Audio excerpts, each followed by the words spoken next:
அன்புடைய மக்களே, வணக்கம்.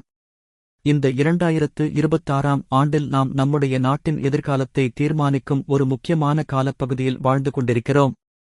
வளர்ச்சியும் நியாயமும் சமத்துவமும் நிரம்பிய ஒரு நாட்டை உருவாக்குவதற்கான பொறுப்பு ஒவ்வொருவருக்கும் இருக்கிறது. ஆனால் அந்த பொறுப்பை உணர்த்தும் சக்தி, அதுவே அரசியல் விழிப்புணர்வு. இன்றைய அரசியல் என்பது வெறும் தேர்தல்களில் ஓட்டுப் போடுவது மட்டுமல்ல, அது நம்முடைய எதிர்காலத்தின் கட்டமைப்பை உருவாக்கும் ஒரு சக்தி.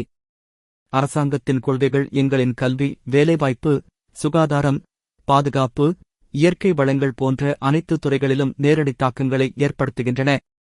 எனவே அரசியல் சிந்தனையை நாம் தவிர்க்க முடியாது.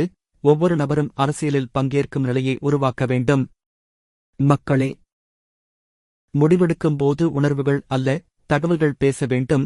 உண்மையான தலைவர்களை தேர்வு செய்ய நாம் அவர்களது வேலைப்பாடுகளையும் நற்குழப்பங்களையும் சிந்திக்க வேண்டும்.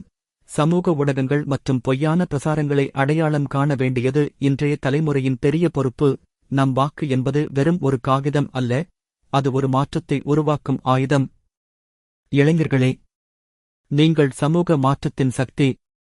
உங்கள் கல்வி, உங்கள் புத்திசாலித்தனம், உங்கள் கனவுகள் அனைத்தும் நாட்டு முன்னேற்றத்திற்கு வழிகாட்டக்கூடியவை.